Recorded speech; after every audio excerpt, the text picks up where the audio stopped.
Eh bien bonsoir, merci de nous rejoindre pour ce nouveau webinaire de PNC France. Ce soir nous allons nous pencher sur les conclusions de la commission d'enquête sénatoriale sur la production, la consommation et le prix de l'électricité aux horizons 2035 et 2050 avec un invité spécial, le sénateur Vincent Delahaye, rapporteur de cette commission. Monsieur le sénateur, bonsoir. Bonsoir. Merci d'être avec nous. Merci de m'avoir invité. Est-ce que vous pourriez nous donner un petit aperçu de votre rôle en tant que rapporteur d'une commission d'enquête sénatoriale? Écoutez, d'abord, les commissions d'enquête, c'est presque l'outil le plus intéressant quand on est parlementaire, puisque on est, vous savez, on a deux rôles. Le parlementaire, il doit voter les lois, mais il doit aussi contrôler l'action du gouvernement. Et sur cette deuxième partie du contrôle de l'action du gouvernement, finalement, on est assez peu armé. On a des interpellations, des questions orales, des questions écrites, mais tout ça, ça reste assez limité et les réponses sont souvent assez tardives, un peu conventionnelles. Et la commission d'enquête, elle permet, elle, d'aller au fond d'un sujet avec une obligation pour les personnes convoquées d'être présentes, sinon on leur envoie les gendarmes, et normalement l'obligation de dire la vérité, toute la vérité, rien que la vérité. Donc ça donne un pouvoir d'investigation important, et il n'y a que le président de la République qui ne peut pas se rendre devant une commission d'enquête. On ne peut pas convoquer le président de la République. Donc à partir de là, c'était sujet important. On a un nombre de commissions d'enquête limité dans l'année. Chaque groupe peut proposer une commission d'enquête. Donc moi j'avais proposé en 2020 les autoroutes. Donc j'ai fait une commission d'enquête sur les autoroutes. Et normalement quand on propose, on est le rapporteur. Je vais revenir sur le rôle du rapporteur. Et ensuite, il me semble que l'énergie est quand même au cœur de l'économie, de la vie de tous. Hein. C'est fondamental. Et à partir de là, il m'a semblé souhaitable de faire un petit point sur l'électricité, sujet assez compliqué, mais en se disant qu'il y avait une incitation à consommer beaucoup plus, en tout cas à électrifier beaucoup d'usages, pas forcément à consommer plus d'électricité, mais à électrifier les usages. Et en même temps, on sentait plutôt un nucléaire un peu en panne, et avec la fermeture de Fessenheim, qui a été une grosse erreur en 2020, et derrière, des capacités de production sur lesquelles on se posait des questions, avec notamment ce qui s'est passé sur le nucléaire. À partir de là, et puis avec les variations de prix qu'on a connues avec la crise et notamment la guerre en Ukraine, on s'est dit que ça serait bien de se faire comme un point sur l'ensemble de ces sujets. Donc moi j'ai proposé, ça a été retenu, et une commission d'enquête est composée de représentants de tous les groupes du Sénat, et à l'intérieur il y a un président qui dirige les débats, et il y a un rapporteur qui lui tient la plume avec quelques collaborateurs. Mais c'est lui qui rédige le rapport et qui oriente quand même les questions qui sont posées lors des auditions. Et on fait des auditions publiques où chaque intervenant jure de dire toute la vérité, rien que la vérité. Et on fait des auditions rapporteurs, des auditions privées, dans lesquelles finalement on apprend souvent plus de choses. Je préfère le dire tout de suite, mais souvent dans les auditions publiques, même si on doit dire toute la vérité, en réalité, souvent on est un petit peu bridé. On sent nos interlocuteurs un petit peu bridés. Et, par la retransmission Par la retransmission, par le fait qu'ils n'ont pas envie sans doute de dire vraiment tout ce qu'ils pensent ou tout ce qu'ils connaissent. Alors il y en a qui sont plus ou moins bridés, hein, mais donc on sent ça, alors qu'en audition privée, en tête-à-tête, on a souvent beaucoup plus d'informations, on recueille bien plus d'informations. Donc, alors, une commission d'enquête, ça dure 6 mois maximum. Je pense que celle-là, elle aurait dû durer au moins 1 an. Parce que, honnêtement, le sujet, on a fait un rapport de plus de 800 pages, mais on avait énormément de choses à dire et à creuser. Et en 6 mois, alors, on a l'impression que 6 mois, c'est assez long, hein, pour des personnes qui nous écoutent peut-être. Mais il y a 1 mois qui est un peu perdu au départ, il y a 1 mois qui est à l'arrivée sur le rapport. Donc en fait, on a en réalité 4 mois d'audition, de travail avec les uns et les autres, de visite sur place. Donc il faut aller assez vite. Et sur ce sujet d'électricité qui est complexe, mais central et fondamental pour la France, c'est vrai que moi j'étais un peu frustré par le manque de temps. Ça se comprend. Merci beaucoup en tout cas. Pour vous rappeler rapidement le fonctionnement et le déroulé de ce webinaire, dans un premier temps, je vais adresser au sénateur une série de questions. Ensuite, nous passerons aux questions, comme d'habitude, de la boîte à questions, les questions que vous nous avez posées. Et enfin, vous pourrez interagir avec le sénateur et lui poser vos questions en direct par le chat. Eh bien, monsieur le sénateur, première question. Quelles sont pour vous les conclusions les plus importantes de votre commission qui, surtout de votre point de vue, ne sont pas prises en compte ou surtout pas assez dans la dernière programmation pluriannuelle de l'énergie ou la stratégie nationale bas carbone? Alors, je vais essayer de résumer rapidement, mais on avait grosso modo quand même 3 parties, la consommation, la production et les prix. Sur la consommation, on a relevé quand même qu'il y avait souvent quand même beaucoup de volontarisme dans les chiffres qui étaient présentés sur le fait qu'on allait électrifier énormément d'usages et que du coup ça allait entraîner une augmentation forte de la consommation d'électricité. En réalité, il nous semble, et sur les dernières années, on s'est aperçu que ça avait plutôt baissé, la consommation électrique, et qu'en 2024, elle a progressé de 0,7%, ce qui est quand même pas beaucoup. On pense que ça va augmenter fortement, mais on ne sait pas très bien à partir de quand. C'est-à-dire qu'on n'a pas beaucoup de visibilité d'ici 2030, et on se dit qu'à un moment donné, quand même, ça va décoller. Pourquoi on a besoin de ces prévisions? C'est pour savoir ce qu'on va prévoir en production. Parce que même si on réussit à exporter de l'électricité, il faut quand même essayer d'ajuster la production avec nos besoins. Donc, et nous, au départ, on se posait la question de savoir si on aurait suffisamment de moyens de production pour faire face à la consommation. C'est le blackout ou la coupure générale qui nous hantait un petit peu. En réalité, on a été plutôt rassurés. D'abord parce que la consommation est un peu moins... augmente un peu moins que ce qu'on prévoyait et qu'en plus la production elle est un peu meilleure que ce qu'on envisageait. Donc les deux cumulés fait qu'on a écarté un peu ce risque. Après sur la production, alors vous savez qu'en France la production principale c'est le nucléaire historiquement et que historiquement aussi on a laissé un petit peu de côté le nucléaire. Donc on a une base forte et a priori solide qui était solide et qu'on a laissé un petit peu en jachère. Donc on s'est quand même beaucoup penché sur le nucléaire. Bien sûr, on s'est penché sur les énergies renouvelables et sur l'hydroélectricité. On en dira peut-être quelques mots, parce que l'hydroélectricité, il y a aussi pas mal de choses à dire. Mais on s'est penché beaucoup sur le nucléaire. Et d'abord, avec satisfaction, on a constaté le revirement au niveau du sommet de l'État, du président de la République et du gouvernement qui, après avoir fermé Fessenheim en 2020, dit maintenant il faut y aller, il faut construire 6 EPR2, voire 14. Bon, là c'est là où on a quelques différences avec le gouvernement, avec la PPE. Mais en tout cas, on a senti qu'il y avait quand même un revirement qu'on ne trouve pas assez rapide. Donc nous, on a soulevé d'abord le fait que pour nous, il fallait aller avant 2050 sur 14 EPR2 et pas seulement 6. Ça nous paraissait indispensable par rapport au degré de production auquel on doit arriver. On a quand même soulevé le problème de l'uranium, quelque chose dont on parle assez peu, mais finalement, comme beaucoup de pays veulent augmenter leur production nucléaire de façon très forte d'ici 2050, on a parlé d'un triplement des capacités de production. Est-ce qu'on aura assez d'uranium à un moment donné? Est-ce que finalement, si on construit des EPR2 et qu'on n'a plus d'uranium, on va être quand même assez embêté? Ça pose la question du protectionnisme des grands pays miniers. Des pays miniers, de nos relations avec ces pays miniers et les découvertes. Ce qu'on nous a plutôt dit, c'est qu'il n'y avait plus beaucoup de découvertes potentielles d'uranium, on le connaissait à peu près. Donc, de ce point de vue-là, nous, on a soulevé le fait que en 2060, on pourrait commencer à avoir des soucis. En 2060, ça peut paraître loin pour certains, mais quand on raisonne dans le nucléaire, il faut raisonner à 100 ans, à des horizons de 80-100 ans. Et honnêtement, alors on raisonne même pour le 22e siècle avec ITER. Mais déjà, raisonnons pour le 21e siècle. Et 2060, ça peut être assez rapide compte tenu du cycle nucléaire. Donc, c'est pour ça qu'on a beaucoup insisté dans notre rapport sur le fait qu'il nous semblait indispensable de relancer dès maintenant les études pour la 4e génération, les réacteurs à neutrons rapides. On a regretté l'arrêt d'Astrid, qu'on n'a pas bien compris, et on considère qu'il faudrait repartir très vite sur le sujet. Alors, EPR2, excusez-moi, c'est un petit peu confus, mais dans les EPR2, 14 EPR2, il faut aller très vite aussi sur le financement de ces EPR2. Le pilote, a priori, c'est EDF. Est-ce qu'on reste sur le design de Flamanville ou est-ce qu'on voit d'autres choses?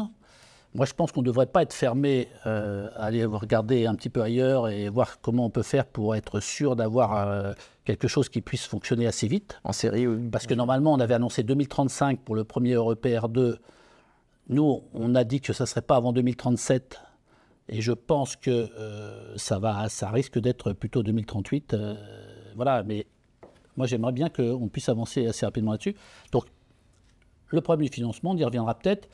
Et sur la relance de la 4e génération, ça nous paraît être vraiment le nucléaire du futur. Et c'est indispensable, à notre avis, de s'y mettre tout de suite, puisque globalement, il faut 30 ans pour arriver à quelque chose d'opérationnel.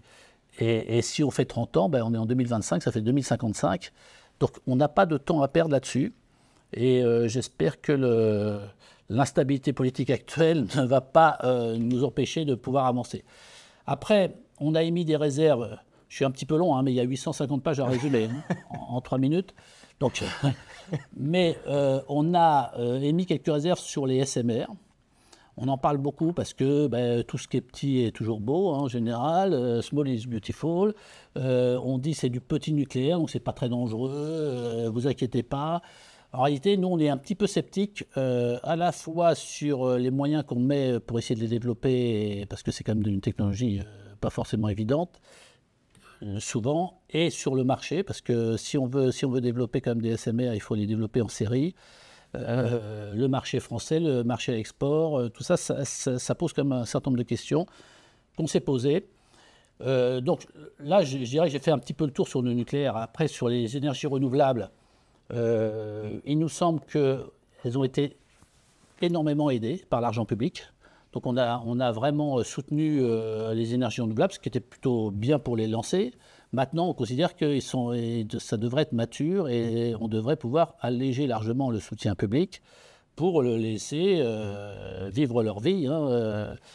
Et sur ces renouvelables, on est un peu sceptique aussi sur les éoliennes en mer. Les parcs d'éoliens en mer, ça coûte quand même très cher. On est un peu dubitatif sur l'avancée technologique et les capacités à faire. Et on est dans le flou artistique, mais ça c'est assez fréquent en France, sur l'aspect du financement, et notamment du financement des réseaux. Parce que vous savez qu'il y a quand même des... Alors, ça aussi, on en a parlé dans notre rapport, mais sur les investissements indispensables qui sont à faire sur les réseaux, il y a à peu près 200 milliards quand même au total, qu'il faudrait quand même expertiser, et il faudrait voir quelle est la part qui revient finalement au renouvelable. Parce que quand on chiffre le renouvelable, souvent on chiffre juste l'investissement et pas forcément le raccordement au réseau et le transport de l'électricité qu'actuellement on n'est pas capable de stocker en grande quantité.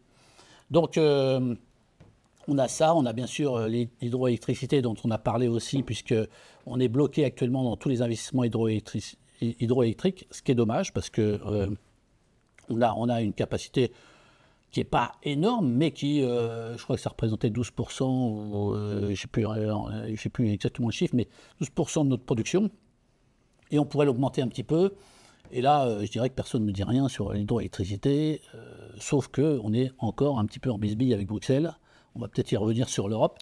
Mais voilà. Alors, ça, c'est pour la partie production qui nous a occupé quand même une bonne partie de notre travail. Et puis, après, on a travaillé aussi sur les prix, parce que les prix, ça intéresse bien sûr les industriels, les entreprises, parce que c'est la compétitivité de l'économie, hein, et pas uniquement les électro-intensifs, mais un peu aussi les autres. Hein. Tout le monde, finalement, vit avec l'électricité. Et puis, quand même, les consommateurs, on a une électricité qui est propre en France, hein, on a cette chance, même si l'Europe veut nous imposer des contraintes supplémentaires, alors qu'on a un mixte électrique qui est très décarboné. Donc, honnêtement, c'est quand même un peu... Quoi. Moi, ça me surprend hein, qu'on nous impose autant d'investissements, et notamment dans les énergies renouvelables, alors qu'en réalité, on est déjà très décarboné. Et donc, sur le prix, vous savez qu'il y a 3 composantes du prix. Hein. Globalement, il y a la production, le coût de production, de fourniture. Il y a le transport, les réseaux dont je parlais à l'instant. C'est le TURP. Le fameux TURP, oui. Le fameux TURP. Et il y a derrière la fiscalité, bien sûr. En France, il n'y a rien sans fiscalité. Et donc, nous, on a considéré que la fiscalité sur l'électricité était trop importante. a été trop importante. Alors je vais vous le dire d'une façon générale, moi je pense que la fiscalité en France est trop importante. Mais bon, on a des dépenses publiques qui sont aussi énormes et c'est vrai que c'est pas facile de les financer. Mais l'électricité, c'est ce qu'on veut promouvoir. C'est un bien de première nécessité pour tout le monde. Hein. On peut pas vivre sans électricité. Et c'est un facteur de compétitivité pour nos entreprises. Donc il y a 3 bonnes raisons qui font qu'on n'a pas intérêt à avoir un prix de l'électricité qui soit trop cher. Et donc on a fait des propositions pour alléger le coût de cette fiscalité. On y reviendra peut-être aussi en fonction des questions, de façon à ce qu'on ait un recul du prix qui soit assez sensible. Même si vous allez me dire que les tarifs réglementés ont reculé, puisqu'ils sont calculés sur la moyenne des prix du marché des 2 dernières années, qu'on a remplacé cette année en 2025, on a remplacé l'année 2022, qui était une année assez haute, par l'année 2024. Donc, les prix, selon nos calculs, auraient dû baisser de 25%, si tout étant égal par ailleurs. Bon, c'est ce qui n'a pas été complètement le cas, puisqu'on a augmenté l'assise. Et puis moi, je m'aperçois que dans les tarifs réglementés qui sont susceptibles de favoriser en fait la bonne consommation, entre guillemets la bonne consommation, c'est-à-dire dans les heures creuses, comme les tarifs tempo, je m'aperçois que les tarifs tempo, en fait, ils baissent que de 2%. Vous êtes aperçu de ça? Parce qu'en réalité, qu'est-ce qui se passe? Il y a moins 15 sur la fourniture, mais EDF a augmenté fortement les abonnements. D'accord. Et donc, si on vous augmente l'abonnement, effectivement, vous vous retrouvez avec une facture avec moins de 2% et c'est plus moins 15%. Et je pense qu'il y a quand même pas mal de gens qui s'attendaient à des baisses un peu supérieures de ce point de vue-là. Également l'augmentation du TURP, notamment. Et il y a eu l'augmentation du TURP aussi, parce qu'on anticipe. Alors, on anticipe les 100 milliards d'investissements sur les réseaux, avec Enedis et RTE. Est-ce que on est sûr? Nous, on a eu du mal à avoir le détail de ces investissements, qui sont quand même assez colossaux. 200 milliards, c'est quand même pas rien. Mais on a eu beaucoup de mal à la commission d'enquête. Alors, il y a 2 sujets quand même sur lesquels on a eu beaucoup de mal à avoir des informations, malgré le fait qu'on soit une commission d'enquête. Hein. C'est ça, c'est ces 200 milliards, le détail des 200 milliards. Qu'est-ce qu'il y a? 200 milliards, c'est pas rien, et on doit avoir un détail un peu compliqué. Et les comptes d'EDF. Ça va vous surprendre, mais c'est une entreprise publique, 100% publique, et elle donne beaucoup moins d'informations que n'importe quelle entreprise privée. Donc vous dites qu'il y a un moment donné où c'est pas normal. C'est notre argent en fait, hein. L'État c'est nous, hein. C'est vous, c'est moi, c'est tous ceux qui nous écoutent là. Et finalement on est actionnaire d'EDF et on a très peu d'informations. Il y a juste 4 informations qui sortent chaque année sur les comptes d'EDF, c'est la dette, l'EBITDA, le résultat net et les investissements. Si vous reprenez, vous avez ça, alors ça, on vous donne un peu d'éléments, mais sur le reste, rien. Donc si vous êtes capable de m'expliquer la formation du résultat d'EDF de cette année, 17 milliards de résultats, je suis à l'écoute. C'est non exhaustif. Je crois même que c'est pas 17, c'est 11. Parce qu'en fait, EDF a perdu 17 milliards en 2022 et a regagné en 2023 et 2024. On dit EDF fait des super profits, mais on oublie les pertes de 2022 et l'endettement qu'a EDF. Mais honnêtement, moi, c'est un sujet, j'en dis 2 mots là, c'est pas forcément le sujet de votre webinaire, mais je tenais à en parler. Merci. Je vais passer à la question suivante. Ah, je vais être moins long sur la question suivante. Là, on a vu l'ensemble des aspects français, globalement. Aujourd'hui, là, je voudrais voir également avec vous les aspects et les freins qu'il pourrait y avoir au développement du nucléaire et les contraintes européennes qu'on peut trouver, notamment sur le marché européen de l'électricité, pour le nucléaire et pour des prix également trop élevés. Le développement du nucléaire comme énergie bas carbone, elle est aujourd'hui absente du pacte pour une industrie propre, qui sera présenté dans sa globalité le 27 février.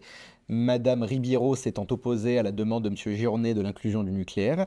Le traité de Lisbonne, qui est au sommet de la hiérarchie du droit européen, comme le traité Euratom en protocole annexé au traité, ne pourrait-il pas être utilisé pour contrer cette position idéologique dure?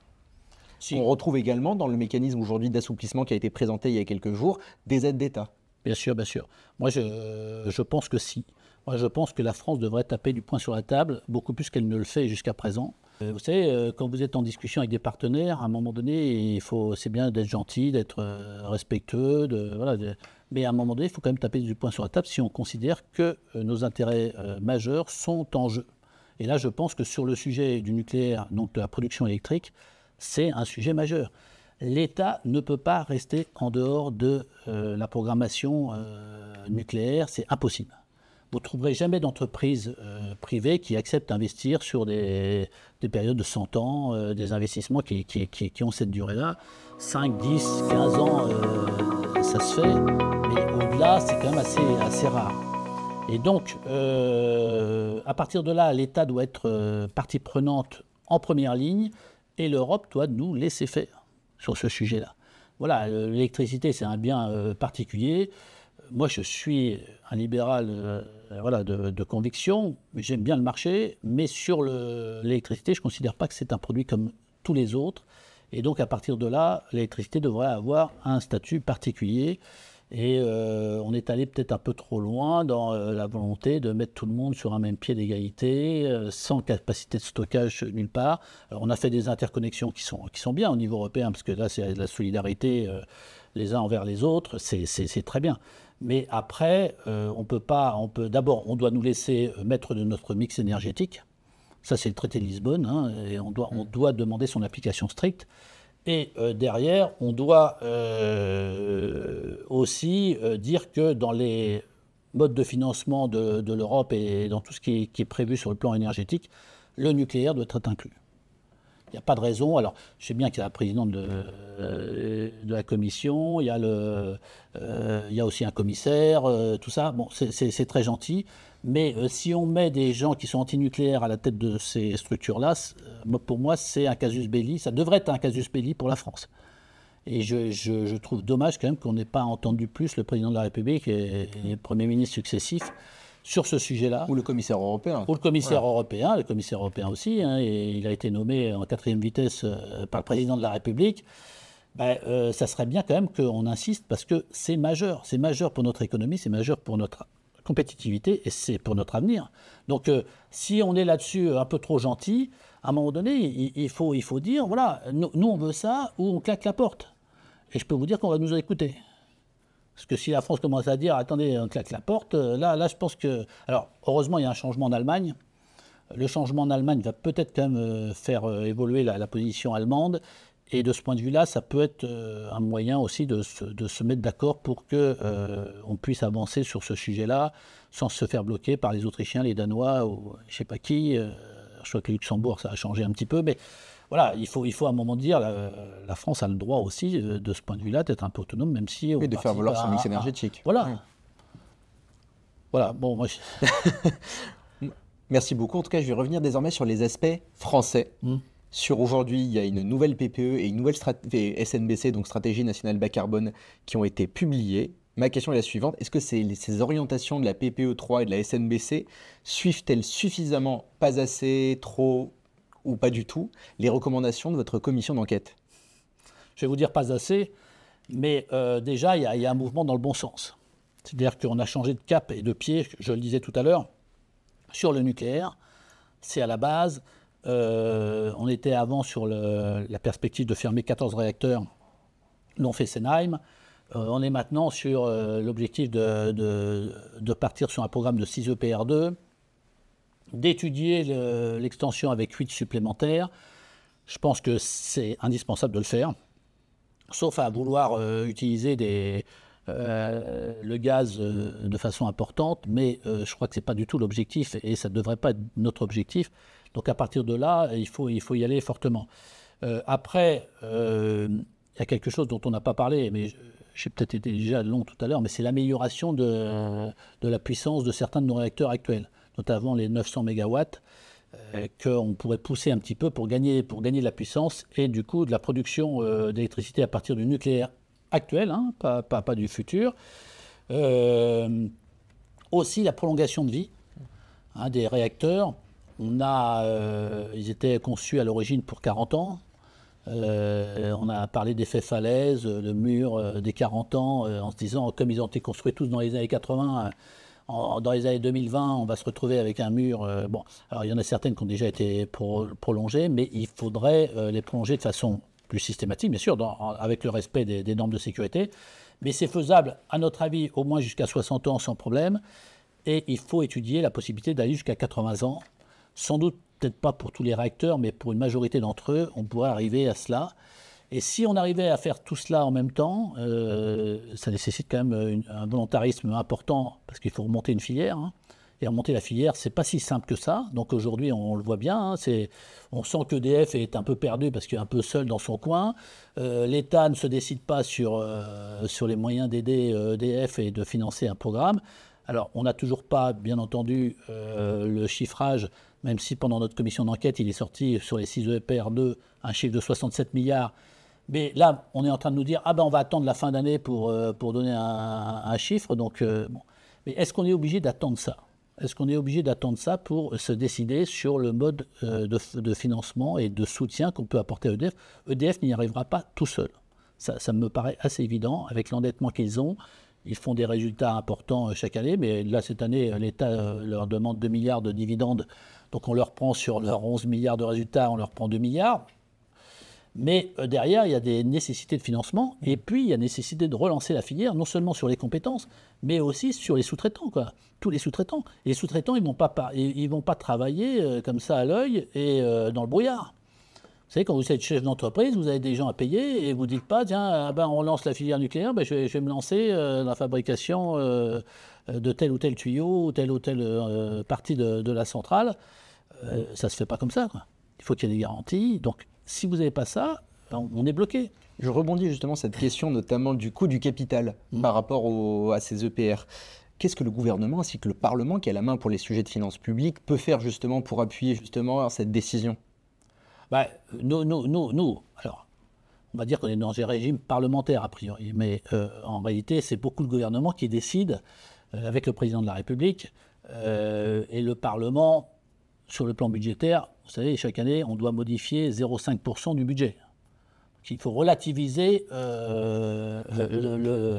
l'influence et le pouvoir du Parlement. Ceci étant, on est des aiguillons. On a déjà aiguillonné quand même le gouvernement sur les gouvernements successifs sur le sujet. Moi, je pense qu'il faut qu'il y ait à minima des prêts à taux zéro. Mais on peut réfléchir aussi, j'ai entendu parler de fonds d'épargne électricité, on pourrait avoir un fonds d'épargne électricité aussi qui soit mis en place. En tout cas, j'allais dire, il faut faire feu de tout bois. Pas forcément de tout bois, mais en tout cas, il faut absolument que le gouvernement avance très vite sur cette question. Parce que c'est une question qui va effectivement valider certains choix chez EDF et aussi la relance de la filière dans son ensemble. Donc c'est pour moi le point de départ. Il doit y avoir un volontarisme. On doit négocier fortement avec Bruxelles pour dire vous ne nous embêtez pas trop parce que sinon ça va barder par ailleurs. C'est vrai qu'on n'est pas très bien vis-à-vis de Bruxelles parce que sur le plan financier, on nous fait plutôt des fleurs. Parce qu'on est dans une situation financière assez catastrophique et en réalité, il laisse passer un petit peu la question. Donc on s'est mis nous-mêmes dans une situation un peu difficile. Ceci étant, maintenant, il faut absolument aller de l'avant et être beaucoup plus volontariste. Je rebondis avec une question justement, parce que vous avez fait la transition parfaite sur le marché. Sans le vouloir. Hein. Sur le marché européen de l'électricité. Comment la réforme européenne la réforme du marché européen de l'électricité, qui a été récemment adoptée, peut-elle influencer aujourd'hui les plans de la France pour atteindre ses objectifs énergétiques ? Et même, je vais aller plus loin, est-ce qu'on s'en sortira ?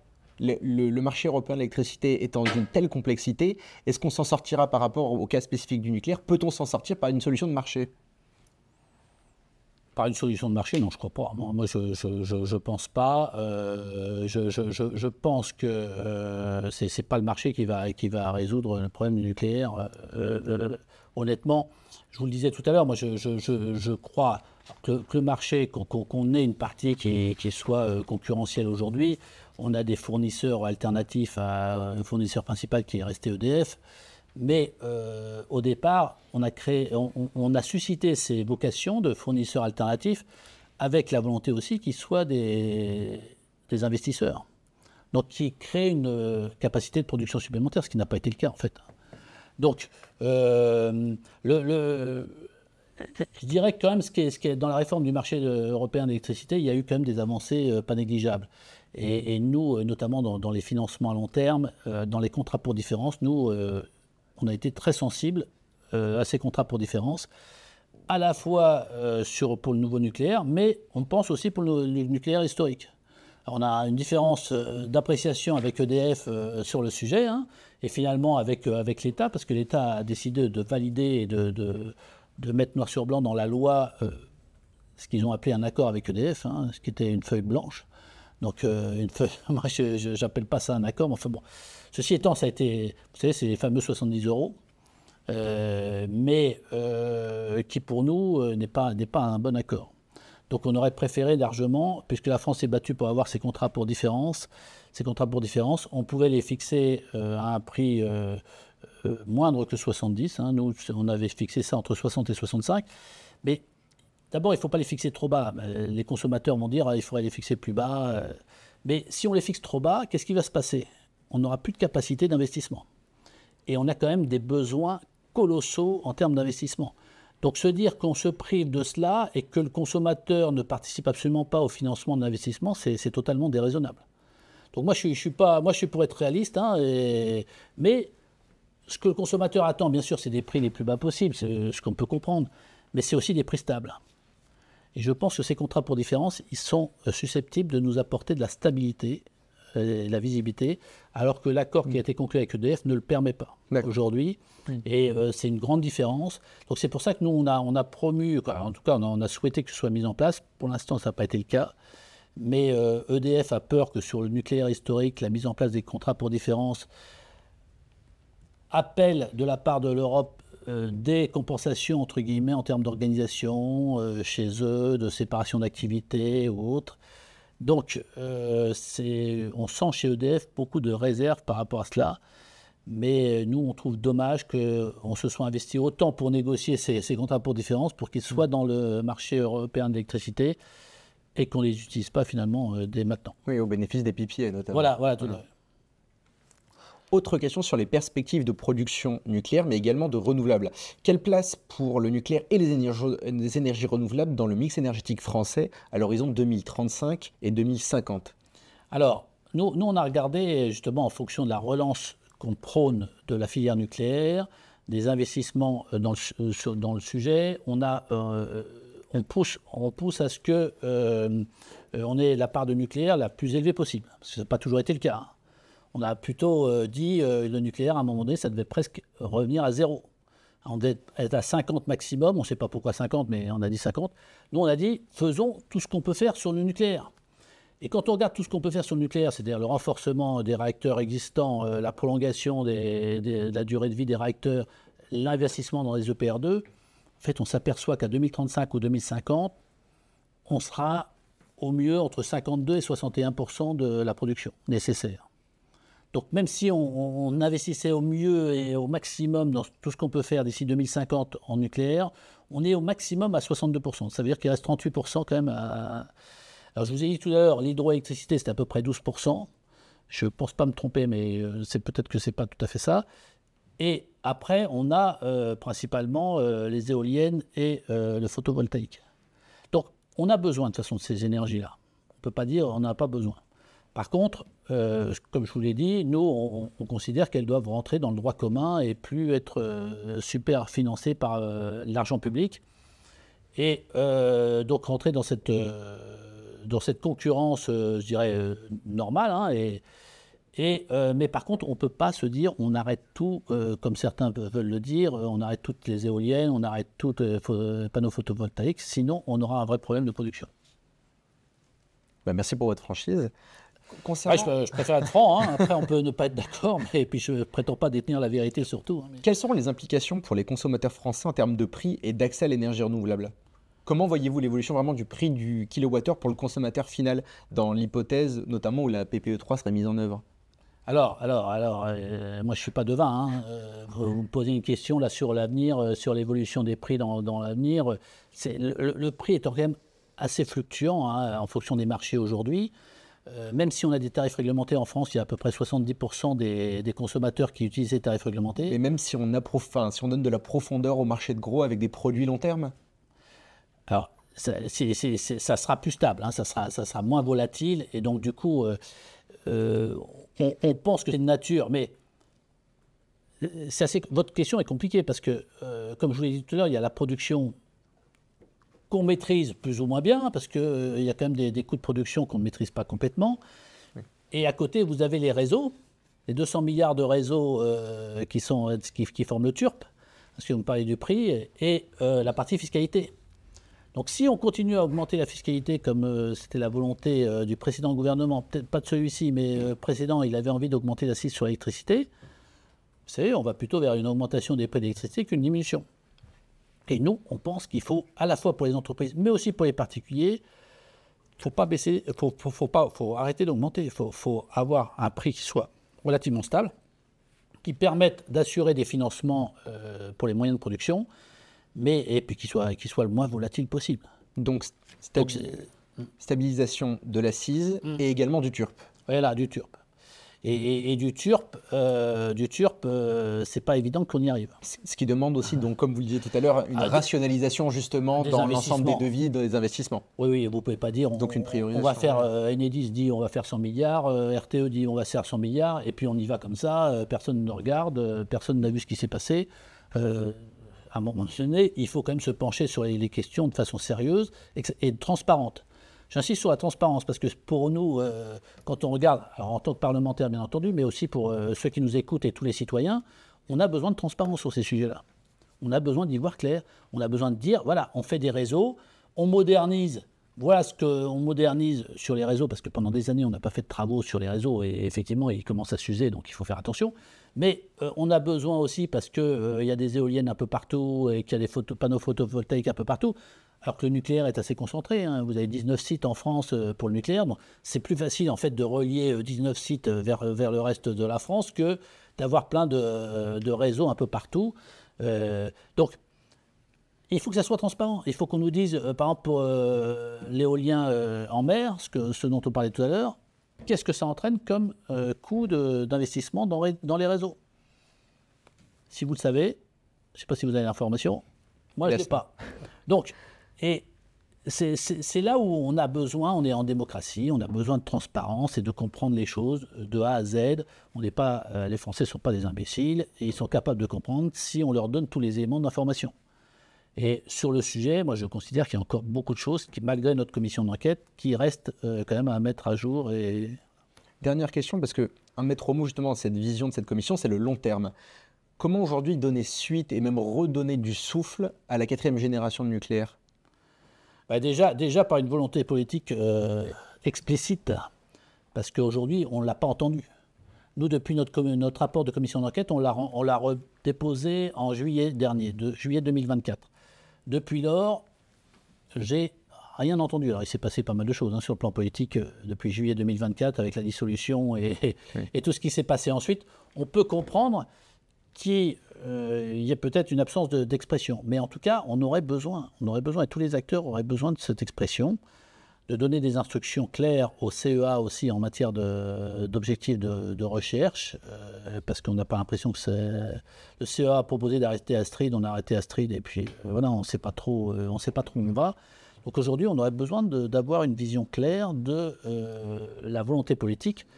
Alors vous allez me dire, la volonté politique, elle peut changer dans le temps, ce qui est vrai. Mais à un moment donné, sur ce sujet-là, il va bien falloir qu'on se mette d'accord, qu'on ait un consensus suffisant pour se mettre d'accord sur des décisions à long terme. Parce que sinon, c'est impossible. C'est impossible d'investir et on va devant une catastrophe annoncée. On nous dit qu'il faut réduire les énergies fossiles, mais si on nous dit que sur le nucléaire, on ne peut pas avancer facilement, il va y avoir un problème au bout du compte. Et on restera dépendant d'autres technologies importées sinon. Voilà, tout à fait. Merci le sénateur, merci beaucoup pour vos éclairages. Maintenant, nous allons désormais passer aux questions de la boîte à questions que vous nous avez posées. Alors, première question, la réindustrialisation souhaitée en France ne pourrait-elle pas marquer un tournant dans le commerce européen de l'électricité ? Dans quel sens ? Vous avez, non, la question n'est pas détaillée. La question n'est pas détaillée. Je ne sais pas trop, mais en tout cas, la question de l'électricité est fondamentale pour la réindustrialisation et pour l'arrêt déjà de la désindustrialisation, parce qu'on en est là aujourd'hui. Si vous avez écouté Louis Gallois dans un précédent webinaire, on avait effectivement, on a plutôt stoppé la désindustrialisation. On est, selon son expression, sur un faux plat. Et maintenant, il faut savoir si ce faux plat, il est vers le haut ou vers le bas. Et si ça va, on va pouvoir redécoller. Donc, on a absolument besoin d'une politique claire sur l'électricité. Aujourd'hui, c'est pas le cas. Marché européen de l'électricité, honnêtement, il y a eu des progrès. Hein. Faut pas tout jeter non plus, mais je pense qu'il faut aller bien plus loin. Et en tout cas pour nous, pour les intérêts de la France, on a intérêt à aller bien plus loin. Donc je l'ai expliqué, je ne vais peut-être pas revenir dessus, hein, mais voilà.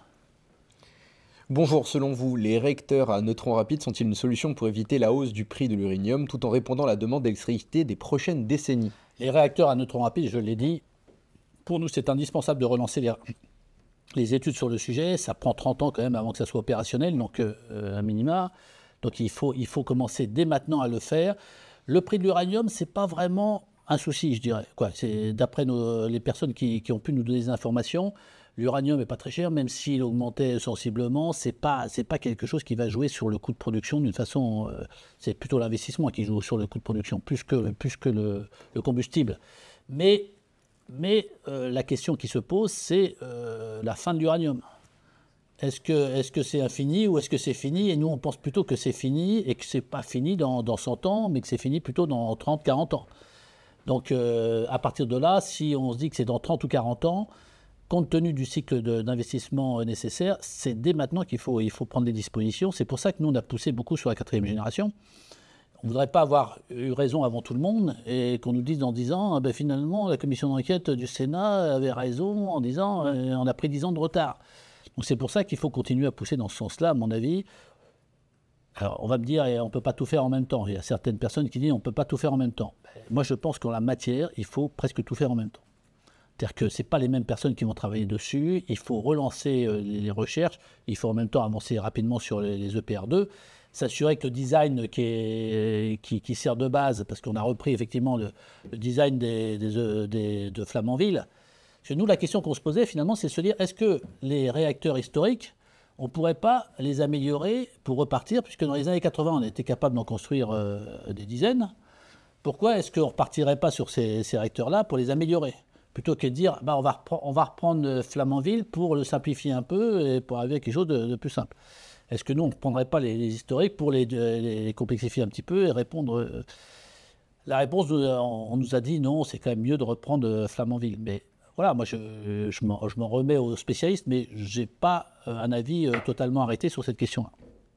Et pareil, se dire, il y a des licences étrangères aux États-Unis ou autres, est-ce qu'on ne s'appuierait pas finalement sur ces licences étrangères à un moment donné pour construire? J'en sais rien. Hein. Donc un retour aux sources très clairement du parc électronucléaire quelque part. Peut-être, voilà. Et à un moment donné, il faut se poser ces questions-là. Bien sûr que c'est mieux d'être autonome, indépendant, de faire tout seul dans notre coin. Mais si on s'aperçoit qu'on n'est pas capable de le faire tout seul et que c'est mieux de s'appuyer, alors peut-être en répartissant ses billes, j'en sais rien, mais tout ça peut... Mais au moins, il faudrait qu'on puisse avoir ce débat-là sur la place publique. Merci beaucoup en tout cas pour l'ensemble de ces éclairages. Désormais, nous allons conclure avec le chat. C'est vous qui allez pouvoir poser vos questions, donc nous attendons. Ouais. Si la connexion est bonne. Non, là, on ne devrait pas y avoir trop de soucis, parce qu'on a reçu énormément de questions. Donc merci beaucoup Jean-Philippe. Première question, quid de la suppression de l'Arenh afin de permettre à EDF de se financer décemment? Qu'en pensez-vous? Je pense que l'Arenh a été quand même ça a été utile d'un côté, mais de l'autre côté, ça n'a pas... vous savez qu'elle n'a pas évolué, elle était restée à 42 €. 42 €, c'est quand même sous le coût de production d'EDF, même du nucléaire historique. Donc rester à ces niveaux-là, pour la suite, ça ne serait pas possible. Ça veut dire qu'on demande à EDF de perdre de l'argent en produisant de l'électricité. C'est quand même c'est impossible. Et qui va payer au bout du compte, ça sera le contribuable. Parce que EDF étant 100% public, il y a un moment donné où c'est le contribuable. Donc c'est soit l'usager, soit le contribuable. Moi, je pense que l'usager doit payer le prix normal. Et le prix normal, pour moi, il est plus près de 60 que de 42 aujourd'hui. Autre question, le morcellement d'EDF qui permet à chaque entité, RTE, Enedis, EDF Renouvelable, de jouer sa propre partition au détriment du système électrique global et in fine de consommateur final. Ne faudrait-il pas revenir à l'EDF de 1946 et en finir avec le marché européen de la concurrence dit libre et non faussée? J'ai donné mon point de vue tout à l'heure sur le marché d'électricité parce que c'est vrai que c'est un produit atypique, l'électricité. On ne peut pas le stocker, comme je le disais, c'est un produit de première nécessité. Donc effectivement, une impulsion publique bien supérieure à ce qu'on peut faire dans d'autres secteurs est nécessaire et indispensable, avec des investissements très longs et autres. Donc est-ce qu'il faut revenir à 46 ? J'en sais rien. En tout cas, il faut arrêter d'aller trop loin dans la concurrence. Et je pense qu'on a commencé à prendre ce pli-là, mais il faut qu'on assiste plus au niveau européen pour dire, voilà, sur l'électricité, laisser un peu chaque État se débrouiller, même si, effectivement, c'est un facteur de compétitivité. Moi, je ne comprends pas que les Allemands aient complètement arrêté le nucléaire. Bon, personne ne comprend vraiment... même s'il y a aujourd'hui, je crois, 52% des Allemands qui seraient pour relancer le nucléaire. Mais bon... C'était une volonté de Merkel, je pense, et d'un certain nombre de décideurs allemands. Mais voilà, voilà. Bon. Autre question concernant, est-ce que vous disposez-vous de prévisions sur l'évolution du TURP, justement, au niveau du coût financé par rapport au réseau? Non. On n'en a pas. On en a demandé à la CRE, la Commission de régulation de l'énergie. On n'a pas eu vraiment... Alors on sait qu'avec... on en a pas mal parlé de 200 milliards d'investissements à réaliser, sur lesquels on ne sait pas très bien si c'est vraiment 200 milliards, et puis on ne sait pas très bien où ils vont exactement. Mais en tout cas, ça va avoir un impact quand même significatif. Quand je dis significatif, ça ne peut pas être du 2-3% par an, ça va être un peu plus. Alors après vous dire combien, là aussi j'ai du mal à le dire, mais ça peut être de l'ordre de 10%. Ça peut, voilà. Que pensez-vous du rôle de la CRE, justement? Le rôle de la CRE, est-ce que la CRE est utile? Je ne sais pas si c'est le sens de la question. En tout cas, je pense que d'avoir un organisme qui donne un point de vue sur l'évolution des... Alors, là aussi, je vais vous dire, moi je ne suis pas contre ces organismes, mais souvent il y a des gens très compétents à l'intérieur, mais je souhaiterais qu'il y ait de la transparence. C'est quand on nous donne des informations, on nous donne une évolution du prix de l'électricité, des tarifs réglementés, par exemple, il faut qu'on ait le détail du calcul. Vous l'avez, vous? Non. Moi non plus. Je n'ai pas le détail du calcul, et on devrait nous dire, voilà comment on a calculé le tarif en 2023, en 2024, et comment il est calculé en 2025, et ça devrait être totalement transparent. Tout le monde devrait être capable, chez lui, presque de refaire des calculs, même si je sais bien que c'est un peu plus complexe que ce que je dis là, mais en tout cas, il faut que ça soit accessible. Et aujourd'hui, j'ai un peu de mal à ce que ça soit accessible. On dit, moi j'ai dit tout à l'heure que ça aurait dû baisser de 25%. Le gouvernement a annoncé 15%, et puis finalement on s'aperçoit que dans les faits, parfois c'est que 2%. Vous voyez, il y a ce manque de transparence, et du coup, ça ne peut pas susciter de la confiance de la part du consommateur. Une question qui rebondit sur vos doutes concernant le développement des SMR. Pourquoi est-il si difficile d'extrapoler et de modifier des réacteurs faits pour des sous-marins déjà éprouvés et fiables vers les méthaniers, porte-conteneurs, croisières et autres usages industriels, dont les SMR? Alors là, honnêtement, je ne suis pas forcément compétent sur l'aspect technique pour dire est-ce que c'est facile, est-ce que c'est pas facile, il me semble effectivement qu'il y a des possibilités, sans doute, de passer du militaire au civil, et d'utiliser ça notamment auprès d'industriels, pour remplacer les installations qu'ils ont actuellement par d'autres. Ça, je crois que c'est assez faisable, mais vous dire pourquoi c'est pas fait déjà, alors si c'est facile, ça devrait déjà être fait, presque. Je n'en sais rien en fait. Je ne sais pas si c'est parce que c'est militaire et qu'on n'y a pas accès, et qu'il y a un secret défense qui fait qu'il y a une partie de la technologie auquel on n'a pas accès. Je ne sais pas, ça c'est une très bonne question, mais je ne peux malheureusement pas y répondre. Autre question, que pensez-vous du suivi des recommandations des commissions parlementaires? Quel levier avez-vous collectivement au Parlement pour les faire respecter et suivre? Assez peu de leviers contraignants. Les meilleurs leviers que nous ayons, c'est les médias, c'est les associations, c'est tous ceux qui peuvent relayer nos demandes.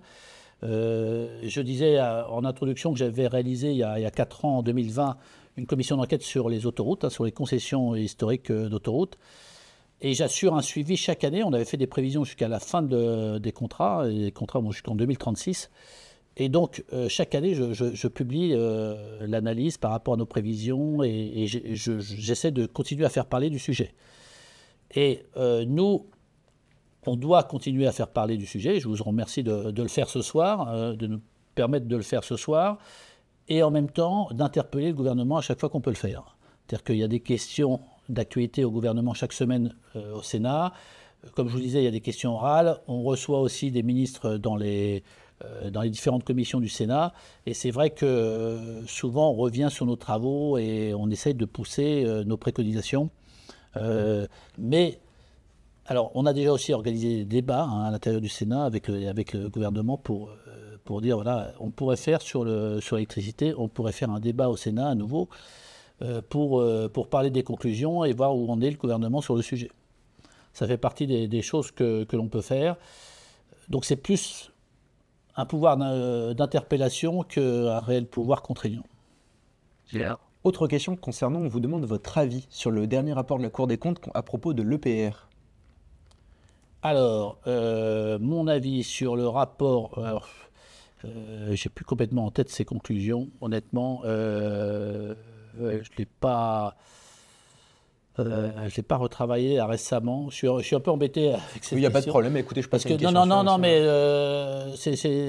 il ne m'a pas choqué, en fait, ce rapport. Hein, mais bon, voilà, souvent la Cour des comptes fait des rapports quand même très intéressants, sauf peut-être sur les retraites, mais c'est un autre sujet.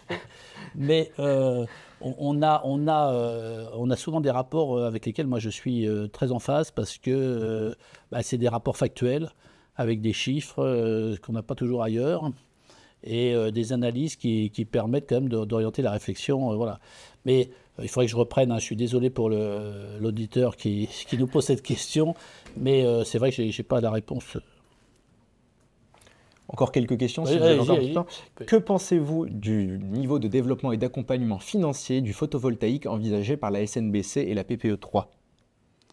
C'est-à-dire l'allègement de l'accompagnement. Exactement. Moi, je l'appelle plutôt de mes voeux. Hein. Je dirais, comme je vous le disais tout à l'heure, que les énergies renouvelables sont aujourd'hui pour moi matures. Même si on n'a pas parlé du tout de l'éolien terrestre. Par exemple, l'éolien terrestre, on peut, parce qu'on a fait des progrès quand même sur les éoliennes, et qui on peut remplacer difficile désormais en termes d'acceptabilité sociale. L'acceptabilité, mais sur les sites existants, on peut renforcer, on peut avoir des éoliennes plus performantes sans avoir de problèmes environnementaux supplémentaires et d'acceptabilité. Mais c'est vrai que c'est un vrai sujet, l'acceptabilité. Donc la baisse, alors je sais bien que c'est pas facile hein, pour les exploitants, pour ceux qui investissent, mais ils ont les moyens de résister. Les panneaux solaires ont baissé, le prix des panneaux solaires, même s'ils sont fabriqués en Chine, mais je pense aussi, comme Louis Gallois, qu'on ne refabriquera pas des panneaux solaires en Europe en quantité industrielle et que ce n'est pas anormal qu'on les apporte de Chine. Mais l'investissement solaire, il doit être rentable aujourd'hui. C'est-à-dire que pour un particulier, pour une entreprise qui a envie d'investir dans des panneaux solaires, il doit s'y retrouver en retour sur investissement assez rapidement. Moi, j'avais voulu le faire en tant que maire.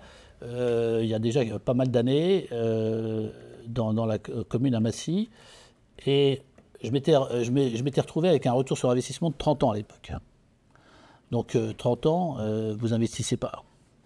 Aujourd'hui, je pense qu'on est plus sur des retours autour de 15 ans, ce qui, avec la durée de vie des panneaux qu'on peut estimer à une vingtaine d'années, est tout à fait correct.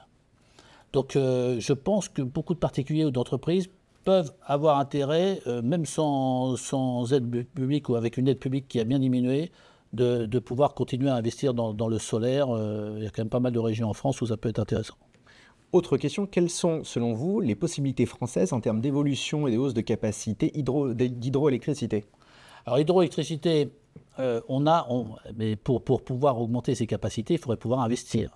On n'en a pas parlé, mais en réalité, on est bloqué aujourd'hui parce que la France n'a pas voulu faire de remise en concurrence à la fin des concessions hydroélectriques, qui sont principalement pilotées par EDF. Donc EDF a dû avoir peur de perdre certaines concessions et l'État a décidé de ne pas faire de remise en concurrence. Du coup, le processus est bloqué par Bruxelles, qui considère qu'il y aurait dû y avoir remise en concurrence. Et Bruxelles n'acceptant pas a priori un système d'autorisation qui a été fait dans d'autres pays, moi je ne suis pas tellement favorable à la reprise en régie de ces concessions. Donc du coup, on a un vide juridique actuel qui fait que EDF comme d'autres n'ont pas intérêt à investir dans l'hydroélectricité. Mais on a une capacité qui pourrait augmenter entre 10 et 20% de capacité. Alors c'est pas énorme non plus, hein, parce que je vous disais, on devait être à 12% de la production. Je me trompe peut-être sur ce chiffre, mais peut-être 15. Mais si on augmente de 20%, vous voyez, on passe de 15 à 18, mais c'est toujours ça. Et c'est quelque chose qui est très accepté par tout le monde et voilà, qui est très propre. Il n'y a pas de souci. L'hydroélectricité, c'est bien accepté. Et une dernière question, après 2060, il faudra probablement avoir construit une trentaine de PR2 en fonction des prévisions actuelles de consommation. Y a-t-il des prévisions qui iraient, selon vous, dans ce sens actuellement? Y avez-vous eu accès? Non. Non, j'ai pas eu accès. Nous, il nous semble que les 8 et 6, les 6 et 8 plutôt, hein, puisqu'il y aurait 6 de tranche ferme et 8 optionnels, ça fait 14. Je pense que 14 d'ici 2050, c'est à peu près c'est quand même le maximum de ce qu'on peut arriver à faire. Et encore, il faut que l'on soit performant pour y arriver. À partir de là, 30, ça me paraît quand même énorme. Ensuite, comme je vous le disais, il faut tenir compte de la consommation d'uranium. Et si, comme nos estimations un peu nous disent 2060-2070, on risque de manquer d'uranium, dans ces cas-là, il faut passer vraiment à la 4e génération dès 2050 ou 2060. Il faut être capable, et pour y passer à ce moment-là, il faut commencer dès aujourd'hui. Voilà. C'est de la programmation à long terme. Je sais que pour ceux qui nous écoutent, il y en a beaucoup qui connaissent bien le sujet, c'est assez évident, mais il faut l'expliquer aux Français. Il faut qu'on puisse expliquer que c'est effectivement des choix à très long terme qu'il faut anticiper dès maintenant si on veut que notre pays résiste et continue à exister en Europe et sur le plan mondial. Mais écoutez, merci beaucoup, monsieur le sénateur, d'avoir été avec nous ce soir. Merci beaucoup pour l'ensemble de vos éclairages. J'espère avoir éclairé un peu votre lanterne et en tout cas avoir montré le volontarisme nécessaire sur le sujet si on veut pouvoir avancer. Et vous êtes un acteur, un des acteurs importants aussi dans l'influence qu'on peut avoir auprès des décideurs. Et c'est important d'avoir aussi des associations comme la vôtre. Merci beaucoup en tout cas. Merci à vous toutes et à vous tous pour votre participation et votre écoute ce soir. Nous souhaitons une bonne soirée et puis vous nous donnons rendez-vous très prochainement pour un nouveau webinaire. Bonne soirée.